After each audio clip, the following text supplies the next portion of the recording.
quand il y a du bleu. Hein. Ouais.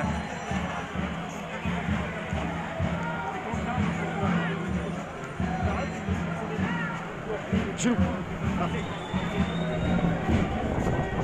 Merci. Ok.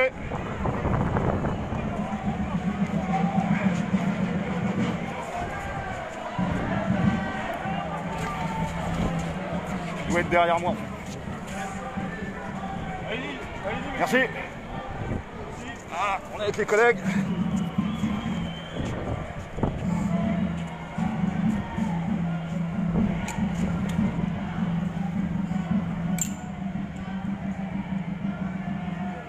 Reculez un petit peu, s'il vous plaît, messieurs. Avec qui avance avec moi. Reculez un petit peu, s'il vous plaît.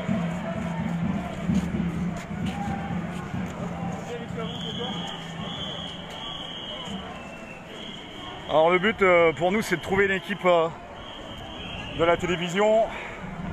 Donc pas des gars indépendants, mais pas des journalistes citoyens, mais des équipes de télé en fait.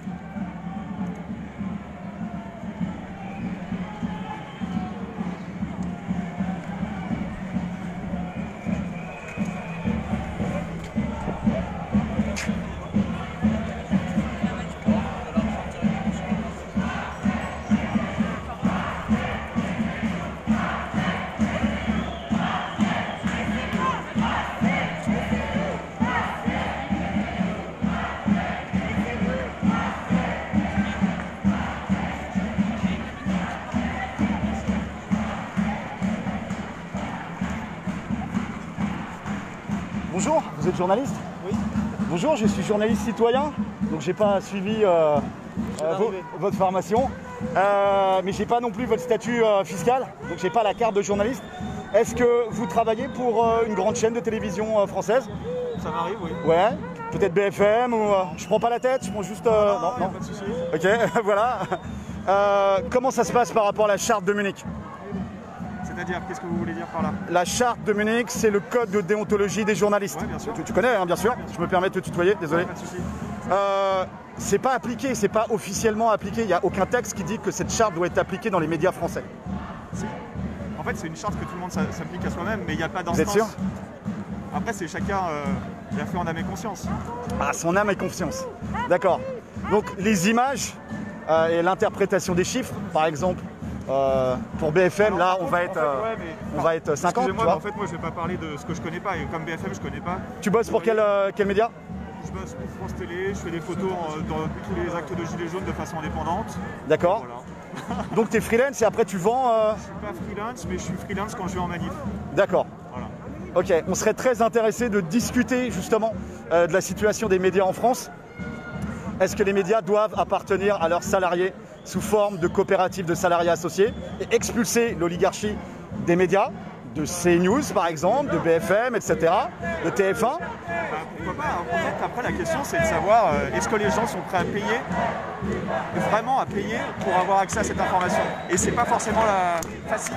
Parce que par exemple, on voit que plein de médias là, alors il y a eu Plein de médias citoyens. Hein. Oui, non, je parle là des médias, des grands médias qu'on pourrait dire, voilà, vous allez acheter votre journal, vous allez payer votre abonnement à Mediapart par exemple, vous allez payer votre, je sais pas, tous les ans. Tu cherches en fait un modèle économique viable, ouais, c'est ça, en fait, d'accord. C'est ça. Si les gens ils donnent de l'argent, bah en fait, comme l'argent c'est le nerf de la guerre, il faut bien payer les gens. Mais l'oligarque Kretinsky, qui est tchèque, a acheté Marianne, qui est un journal qui fait des pertes, qui fait aux alentours de 8 millions d'euros de pertes annuelles. Il n'est pas devenu oligarque en misant sur les canards boiteux.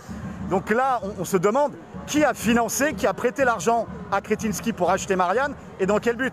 Parce que si on fait pas, si les businessmen ne font pas d'argent avec les médias, pourquoi ils empruntent et sous quelles conditions et à qui surtout pour acheter des médias? Pour le coup, je ne veux pas dire de bêtises, je ne connais pas assez le cas de Marianne pour pouvoir en parler. Mais là, ça nous met les bonnes questions qui sont la création, la fabrication de l'opinion publique. Ah bah, faut lire Bourdieu. Oui, tout à fait, tout à fait. Et c'est-à-dire ceux qui financent les médias, donc pas les oligarques, mais ceux qui financent les oligarques, finalement, s'achètent la création de l'opinion publique. Vous êtes d'accord avec ça ou pas? Et c'est comme avoir un club de foot quand on est milliardaire. Ça fait bien d'avoir un média. Il y a aussi ça. Drahi, par exemple, monsieur Drahi qui a je sais pas combien de passeports, qui a un montage très compliqué où on retrouve la Hollande, on retrouve le Panama, on retrouve plein de choses dans son montage. Vous en pensez quoi? Je ne connais pas le dossier encore une fois. Ok, parce que BFM... C'est une réponse de Normand, mais du coup, je ne peux pas être pertinent sur le sujet si je ne le connais pas. D'accord, mais BFM nous a fait passer, nous, les Gilets jaunes, pour des bourreaux, pour des casseurs, et en justifiant la répression ultra-violente. On parle d'ultra-violence, hein, de collègues qui ont perdu des yeux, etc. Sur les Gilets jaunes. Est-ce que, pour vous, est-ce que c'est normal, légitime, qu'un média qui a une telle audience finalement mettre ses caméras juste à côté des NAS et puis prennent les vidéos et puis après les utilisent pour faire passer une révolte légitime? BFM aussi a été instrumentalisé par les gens qui étaient contre les Gilets jaunes en disant regardez, vous donnez du crédit à ces gens qui manifestent. Donc c'est un débat qui est sans fin. Après, moi je préfère pas prendre parti parce que moi, mon boulot c'est le terrain et donc je vois ce que je fais sur le terrain. Après, moi je suis pas rédacteur en chef. Après, il faut poser la question aux gens concernés, mais voilà. Il y a eu censure au niveau de la rédac il n'y a jamais de censure, tu n'as jamais vu de censure? J'ai jamais eu de censure et même quand j'ai bossé pour des grands médias, jamais personne dans ma salle de montage est venu me dire faut que tu dises ça, faut pas que tu dises ça. Pourtant sur France 3, on avait vu une retouche graphique d'une pancarte de Gilets jaunes. Tu te souviens de ça? Donc toi tu l'as pas vu mais ça existe quand même. Bah oui, d'accord. Ça c'est un exemple. Non mais ça c'est un exemple qui a été vrai et vérifié. D'ailleurs il y a eu des sanctions de France Télé et qui a présenté ses excuses parce que c'est pas comme ça qu'on fait. Donc si un jour on revient te voir en caméra, on ne prendra pas la tête, on ne pourra pas te reconnaître, peut-être que tu pourras lâcher des informations intéressantes. Ouais, peut-être, mais en soi c'est pas rien de croustillant en fait. Après c'est des process de fabrication d'informations et de recueil de l'information. Merci. Vous êtes quel média du coup? Vous êtes quel média indépendant? On a un média citoyen comme des centaines de gars qui prennent leur smartphone, tu vois, leur smart, et puis qui essaient de témoigner, qui essaient d'amener des questions intéressantes. Tu vois, par exemple, la dette, l'esclavage éternel par la dette, tu vois, c'est quelque chose d'intéressant pour nous. Les intérêts de la dette, ou peut-être le mandat impératif et révocatoire, qui est interdit dans la Constitution, tu vois, de 58, l'article 27. Ça, c'est des choses qui nous intéressent. Pourquoi ils craignent autant le mandat impératif et révocatoire? Comment comme média du coup? Ça s'appelle les Gilets jaunes constituants du 91. Okay, voilà. Tu vois, regarde, on est même derrière là. Force et honneur. Prends soin de toi. Bon, alors il disait qu'il avait rien vu, mais quand même, il savait que voilà. Bref, bon les amis, on est un tout petit peu au nord de Père-Lachaise. Il y a masse de monde, il y a des bleus partout.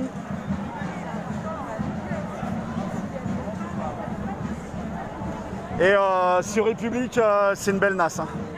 Donc ils ont bouché tout République. Je sais pas comment ça va se finir à République, mais ça va être chaud les amis. Médias citoyens. Vous êtes en direct. Vous êtes en direct aussi. Voilà, avec le Globe 777, toujours sur le terrain. Bravo citoyenne. Pour l'égalité, pour la justice. Pour le bien commun, pour le bien commun. Pour le bien commun en général. Pour le mandat impératif et révocatoire. On est avec les gilets jaunes.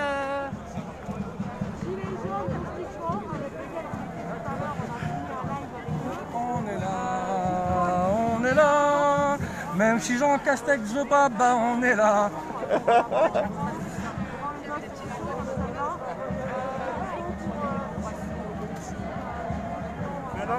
Pour la souveraineté populaire. Pour la souveraineté populaire. La souveraineté juridique. C'est quoi la souveraineté populaire? C'est la souveraineté juridique, la souveraineté bien sûr politique qui en découle, puis la souveraineté économique et monétaire qui en découle aussi. Et puis à la fin, tu as la souveraineté monétaire, excusez-moi, la souveraineté militaire, puisque pour l'instant, on fait partie de l'OTAN, donc on est des troupes auxiliaires de l'Amérique. Voilà. Donc nous, on est en train de réfléchir à des choses comme la commission, on a fait une commission sur l'annulation de la dette publique odieuse et illégitime. On nous en a parlé tout à l'heure.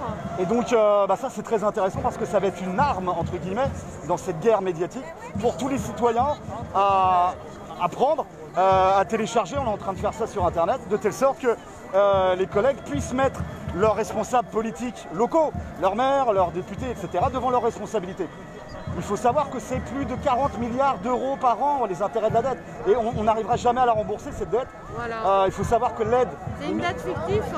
Elle n'est pas fictive parce qu'on la rembourse avec nos services publics, demander aux infirmières des services des urgences, etc.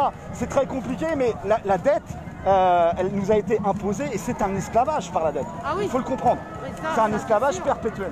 Et là, qu'est-ce qui va découler en fait de la crise sanitaire, de toutes les la destruction de la classe moyenne. Qui sont en train de déposer le bilan. La destruction de la classe moyenne. Qui sont de 1500 milliards ou je ne sais combien. La planche à billets qui marche H24, les groupes banquiers, les gros capitalistes qui s'en foutent plein les poches, comme la BNP, comme AXA, comme tous ces groupes-là. Et ça, c'est mondial, c'est le nouvel ordre mondial, ça y est, c'est en place, les amis. Parce qu'il faut bien imaginer et réaliser surtout que c'est pas Macron et son soi-disant conseil scientifique qui fait quoi que ce soit, c'est tout simplement les instructions du FMI et de l'OMS. Et donc ça se passe pas du tout en France. 120% de PIB, quelqu'un nous dit, bordel. C'est énorme, c'est énorme. C'est énorme. Donc l'affaire, il y a ça, mais derrière, on a la corruption du politique. On leur fait confiance, ils nous carottent systématiquement. Et cette corruption du politique, ça repose sur quelque chose de très simple qui est le mandat représentatif. Il faut savoir qu'il y a le mandat impératif et révocatoire qui est interdit dans la Constitution de 58. Il y a de la fumée là. Regarde là. Attends, je te coupe 5 minutes. Parce que là, il y a les troupes qui se baladent. Donc, il y a un déplacement. Excuse-moi. Il n'y a pas de souci. Voilà les amis, effectivement c'est l'état profond. Après, vous avez des citoyens qui en ont plein le cul et puis qui se lèvent, tout simplement. Bon, on va essayer de rejoindre nos collègues. Force et honneur, on va garder un peu de batterie. La journée va être longue.